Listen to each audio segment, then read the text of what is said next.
This is a slideshow of my trip to Kazakhstan in 2012. I took my bike, a G650 cross country from BMW. As you can see, I put on very knobbly tyres because of the conditions that I expected to meet. This is at Hyperpro in Almaty, Rhine, where Baz's father made a box for me to put the bike in so that we could ship it in a container to Almaty and then fly down to meet it later. Those tie downs that you could see there are actually ended up being shredded.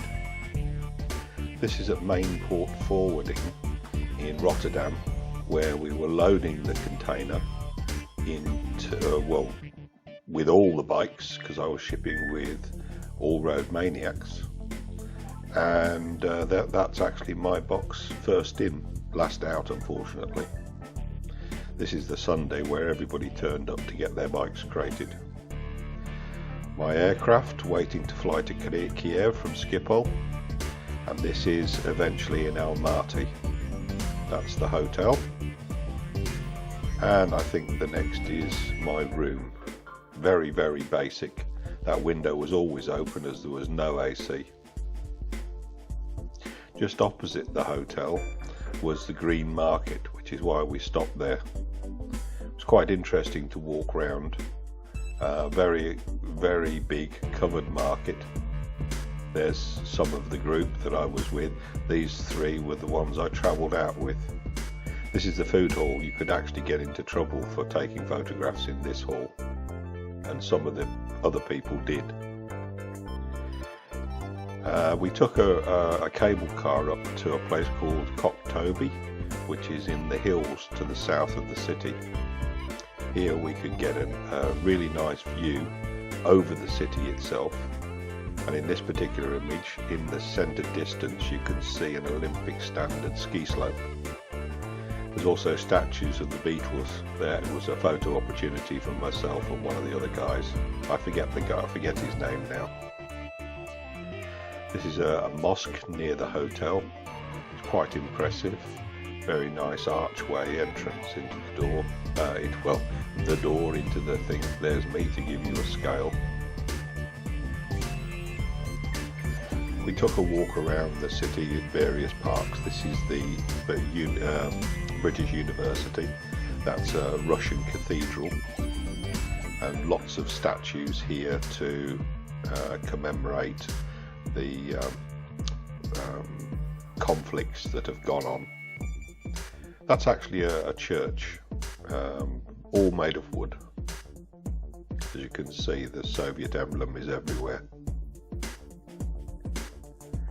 We also came across a Kazakh tradition where married couples would do a tour with their entourage and have photographs taken in famous points in the city. Come the day when it was time to go and collect our bikes from the port, we were left sitting around the hotel lobby for several hours while they obtained clearance for us to go into the bonded side to unpack the container, as we're doing here, making sure the seal was still intact, and then offloading all of the bikes so that we could build them. They actually thought all the bikes were already built rather than stripped down to fit in the container. So we actually ended up with only 2 hours, because we didn't get there till 4 o'clock and it shut at 6. So from starting to unload the container, we had 2 hours to get all the bikes built up and out of the bonded area. We managed it, but we left all the wood there, fortunately, and they said they'd clear it all up. This is actually the hotel I went to that same day. All the others cleared out of Almaty quickly, but I'd arranged to meet up with Bertus, who you'll see in a minute, who was a Dutch guy who'd ridden all the way from the Netherlands. And we spent a little bit of time together, had a meal that evening before all departing the next day. The next day I headed out of Almaty towards the Asi Plateau via this road, the Turgan Gorge. Beautiful riding there, and then a climb up towards the Asi Observatory on the Asi Plateau itself. You can see the sort of roads, quite well maintained. This is a picture of the Asi Observatory. It doesn't appear to be actually working, it was still under construction. Following that, I headed out over the plateau. I came upon this first river crossing. It wasn't too deep, but I pushed the bike across anyway with the engine running, and then overbalanced and dropped it in the water. I managed to get it out eventually, and fortunately I hadn't got water in the cylinders, so I was okay to continue. It could have been the end of my trip right there. A little bit after the river I came across this incline. It was at least a 30-degree uphill angle, and the bike spat me off at least 5 times on this trip before I finally managed to get to the top. I've continued across the plateau. It was varied riding, very nice, some quite big holes in the road, and then started to descend towards Bartogay Reservoir, finally crossing it over quite a decent bridge. I continued towards Sharin Canyon. It was getting late in the day, so I didn't have time to actually go down, which was a real shame, but you can't have everything. I then went out onto the main road and continued towards Shonzi, where I found a Gastanitsa that even was willing to put my bike right in the front room. Looking at some of the damage I did to the bike on the incline where the bike spat me off, you can see I'd split the brake lever completely, and I'd also hit a rock at some point that knocked the protection right underneath the bike. Could have been quite nasty if that protection hadn't been there, and I also burnt my finger quite badly. The next day I continued towards Taldykorgan via Koktol, which is where this little mosque is, and I met up with some Russian bikers. This guy and his girlfriend were travelling north towards the Altai region of Kazakhstan. When I got to Taldykorgan, I stayed in this hotel. It was quite nice, not too expensive, and then took a walk around the town. This is just a few of the buildings I saw. I think this is some sort of municipality building, and it was on a big square opposite this building here. The next day I continued towards Aktogay, stopping at this truck stop for some food during the day, finally reaching Aktogay and finding this Gastanitsa right by the railway station. Nice bedroom, well these were the beds, and it was okay. It turned out, something that I didn't realise, this is on the main line from Russia south towards Almaty. So it's a huge station. If you can see the platform, major trucks come through here, and there was this really old loco just out front. It's quite impressive, so I took a few photos.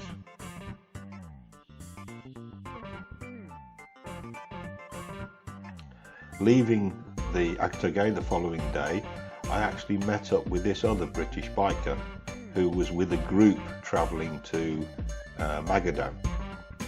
He was on a big GS 1200 and invited me to join them for lunch further up the road towards Semipalatinsk. This is the group, and I had lunch with them briefly before continuing. I wasn't actually going to Semipalatinsk to cross the border into Russia. I was going to Ust-Kamenogorsk, and then finally wanted to cross the border that day, whereas the group was going the following day. After crossing the Russian border, which was surprisingly simple, I headed north towards a place called Zmenyogorsk and stayed in this hotel. I had to hang around to wait for someone to show up because there was no one actually there. The next day, heading north towards Barnaul, I came across this huge grain silo, and then headed up towards a bike workshop in Varnal that I'd been introduced to. This is Victor in the cast and his crew in the workshop there. Very difficult to find, it's almost like a cell. They managed to repair the damage to my brake lever, which was a relief, and straightened out the hard parts. This chap who was there actually then led me into the town and introduced me to this hotel, which is where I stayed for a couple of days while I was in Varnal. I took a walk around the town. This is a Russian tank obviously, and then their war memorial to their dead. Thousands upon thousands of names listed here. I continued walking down one of the main roads, heading towards the biker bar in Varnal, which is quite famous. This is a chopper out front. These are the stables where you can put bikes into and chain them up. And this is the entry to the winter bar underground. Just about all the furniture is bike related, as you can see, chains everywhere you look. These are a couple of the bar staff. They do almost 24-hour shifts. This was a couple. The guy on the left is a doctor and his girlfriend. I forget what she did. But I just missed a bike rally locally, which was a real shame. I forget this chap's name, but he was another traveller from Vladivostok. If you have a look on his bike in the next photo, you can see there's actually an oil can that he used as a chain oiler. A little bit of ingenuity. The following day I headed towards Novosibirsk. On entering the city I met up with this chap, just asked him where I could stay, and he invited me back to his place, which was really good. It was in a tenement block and we couldn't actually leave our bikes outside like this, so we had to put them in a secure location nearby.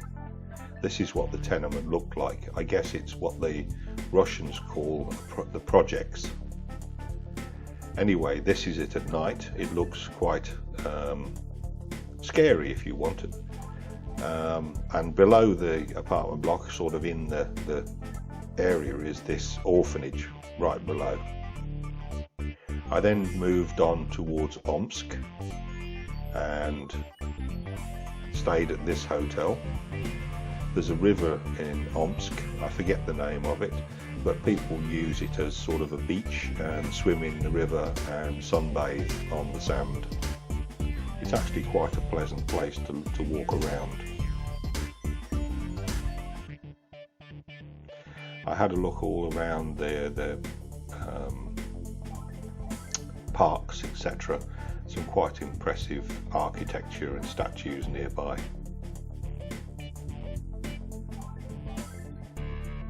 They really like fountains in Russia, and they always go to town on them.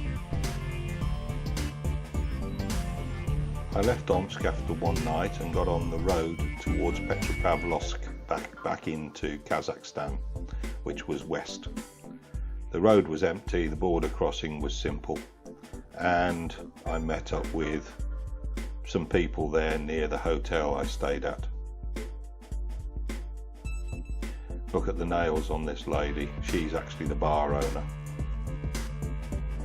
Anyway, I headed south then towards Astana, and this is the main about 3 kilometre long dead straight mall that joins the Sultan's Palace to a huge shopping centre at the far end, which is actually designed by a British architect. I don't know his name, but apparently he's very famous.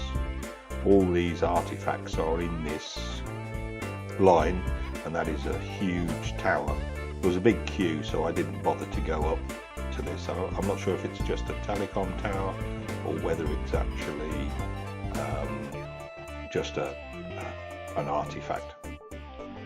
I was heading towards that archway in the background, and you can see that tent on the far side is absolutely massive and is the shopping centre. You'll see some more close-up photos in a minute.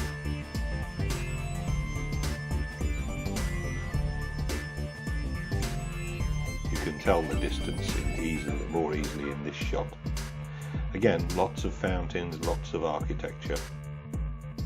Looking back. Right, approaching the shopping centre and about to go inside.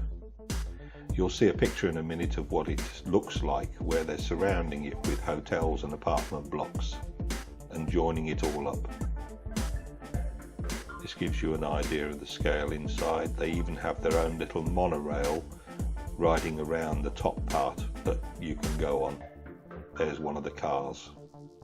And they have a radio station inside that was broadcasting live. And a Debenhams, would you believe? It gets everywhere. This is a photograph looking down from one of the upper floors. And then outside again. Also in Astana, there is a place called Ali Baba's, which is a night spot that was just about 15 minutes walk from the hotel. I did some long overdue bike maintenance at the back of the hotel while I was there. It was really necessary. The next day I headed towards Zhezkazgan via Karaganda. You can see some of these photos are really designed to show you the steppe country. It is absolutely flat. No matter where you look, there is just nothing. It's quite an experience. Occasionally, however, you come across these places that I later discovered are just cemeteries. When I arrived in Zhezkazgan, I found this business hotel, in which I was the only visitor. Also nearby there was this locked park, overgrown completely. No idea why, still a mystery. The following day I was planning to head down towards Kizloda to meet up with Nick Schofield. When I filled up at the local gas station, this chap came over for a chat, spoke good English. He was a local auto trader. Very friendly indeed. Anyway, I headed out past this statue on the way out of town. About 80 kilometres along the road towards Kizloda, I decided to stop and ask for when the next gas station was. It turned out that the next gas station was actually in Kizloda, which was far too far for me to make. So I went back to Zhezkazgan, filled up again, and this time I got a photograph with the manager of the store. I headed off again. After about 380k I ran out of fuel, so I used the bladder to top up and finally made it to Kizloda and met up with Nick. We stayed in this hotel, which was fine. Then we headed off the following day towards Aral and the Caspian Sea. This is the hotel in Aral. It's the only one that was open, or at least that we could find. This was the room. It was pretty naff. The bathroom was even worse, as you can see, and the seat on the toilet wasn't even fixed. That was the room. Outside the room, it was actually quite nice despite the lino. And we met up with some other travellers while we were there. I can't remember where they were from. The next day we were heading north again towards Aktobe. We met up with this German biker on some sort of TDM, I think it was. He was on pretty much road tyres and taking it very easy. We stopped at a transport cafe and had something to eat, and it was air conditioned, which was really nice as we'd been riding in 42 degrees heat. These were a couple of truckers with Nick. The next photos are just a couple of route shots showing again we were in steppe country, absolutely flat. We got to Aktobe and this was the hotel we stayed in. The parking was actually round the back and we had a guard looking after the bikes at night. Knowing normal he would have a gun there as well.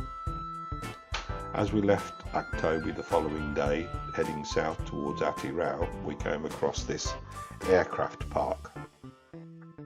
I can't identify the aircraft here, but I'm sure there are those out there that will be able to. the actual guy that was cleaning the place bummed a cigarette, or tried to bum a cigarette off us. This is the road towards Atirau. It was pretty much the longest off-road tab we'd done. It was a 600-kilometre day, and the road was like a bomb zone. As you can see, I'm standing in what doesn't look like much here, but is actually a very steep hole in the ground. These are some wild camels we came across.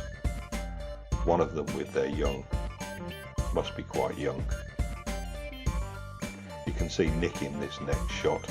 That is at least 1.5 meters below the roadbed, although it's difficult to tell from the photograph. When we got to Atirau, we stayed in the Green Hotel and then had a small wander around the town. This is a photo of a car at a gas station the next day as we headed towards Astrakhan. We also wanted to visit the Caspian Sea coast, so we headed down this track and actually made it to the Caspian Sea.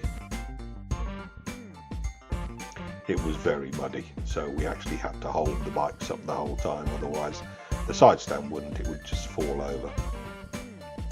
I assume this is pumping oil, although I'm not sure if it's just for show. On the way to Astrakhan, after we crossed the border, we came to this pontoon bridge.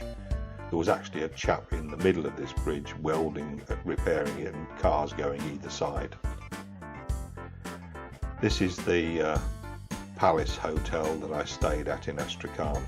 This is where Nick and I separated because Nick wanted to continue over towards the Ukraine and Odessa, and I wanted to have a good look around Astrakhan. This is just a typical meal. And this was a very nice lady who helped me out in a phone shop getting a new phone SIM. I headed over towards the Astrakhan Kremlin. These are just a couple of shots of some monuments that I saw before getting to the Kremlin, which is this. This is the gate into the Kremlin. The other shots, or the next few shots, are from inside the Kremlin. Note here that there is a Kremlin in every city or town. Kremlin isn't something mysterious, it is just a religious centre.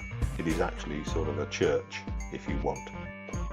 It's just that it has bad connotations from the Cold War about the Moscow Kremlin. This is inside the church. You can see all the ornate decorations. I guess it's Russian Orthodox, although I'm not sure.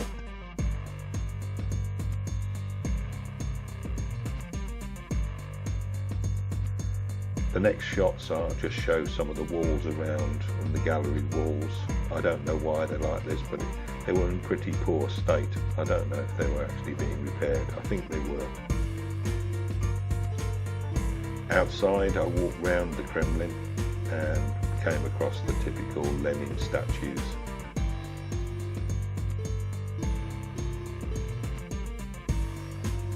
And again, some quite ornate statues and monuments and buildings. There is also, I don't know if I've got the photo here.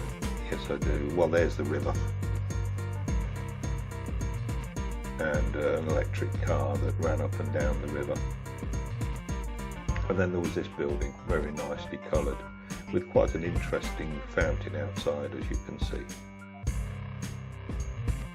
I then moved on towards Volgograd, and this is the bike place that I'd arranged to have new tyres fitted and have the bike chain cleaned and everything else. This lady was there, she spoke a bit of English and was helping me out. This is an electricity company truck. As you can see, it has to deal with Russian conditions. I stayed in a boutique hotel just west of Volgograd before moving on towards the Ukraine. There's no photos of eastern Ukraine, but I continued on because I had an appointment to meet up with a chap in Lviv in western Ukraine. This is Lviv itself. We went for a walk around just to have a look at the city and be shown some of the monuments and interesting places. You can see the car if you look closely on the roof. One thing there is here is that there's two quite important statues. I'll stop when we get there and try and explain a little bit further as to what you're actually seeing. As I said, these are just general street scenes around Lviv. It's quite pleasant to walk around.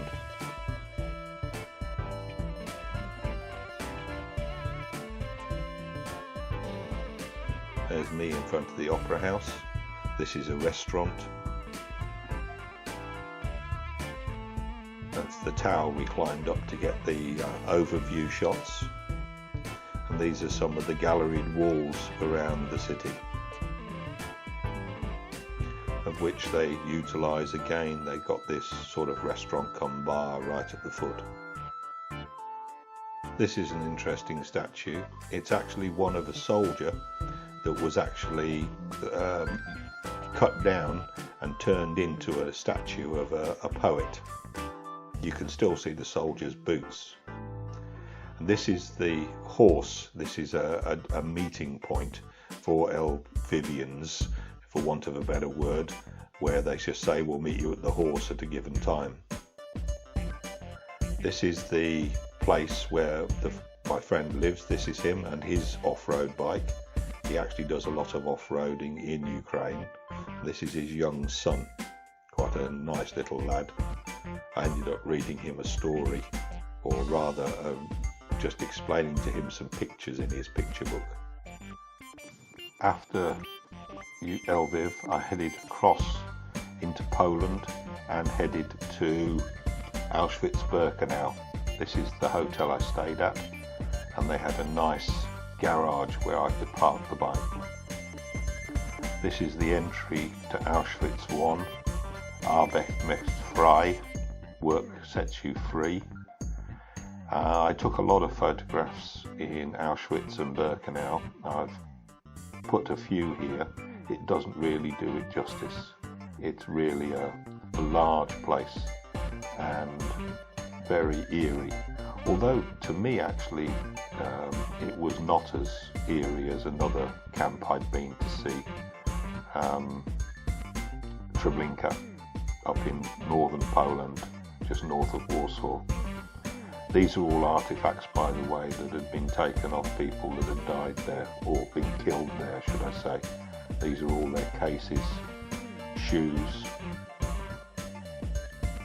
You've already seen photographs of eye glasses and cooking pots. These are some of the bunks that they used to sleep in, 3-tier bunks, at least 2 to a bunk. In these places, this was Birkenau, you'd have 5 or 6 to a bunk. I don't know if you can see this properly. No, that's actually upside down. This is a standing cell. They put 4 or 5 people in there after working a day.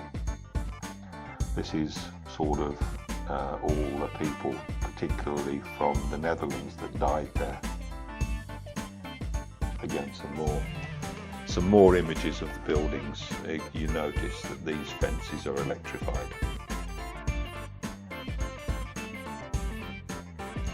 I can't really do it justice. If you really want to investigate Auschwitz-Birkenau, you should really look at the photographs that are available online. This is the entrance to Auschwitz II, or Birkenau as it's known. This is how the prisoners were delivered on it by railway.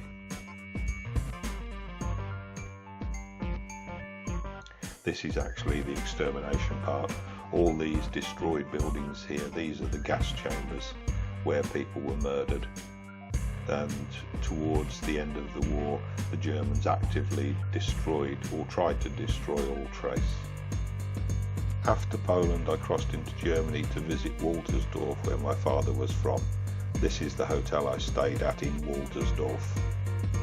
Not many photos now. I then moved on to meet up with my wife, Boer, in Bad Lauterberg in central Germany, before heading back to home to the Netherlands. This is just overlooking Bad Lauterberg and the town itself. Boer had ridden over on her bike to meet up at a friend's guest house. I hadn't seen her for 5 weeks. When I got home, I stripped down the bike to look and give it a good clean. As you can see, it's pretty mucky. Well, that's about the end of the photos, and well, I'll continue this narrative with other trips that I've done. This is the first one I've actually tried to do. Bye for now.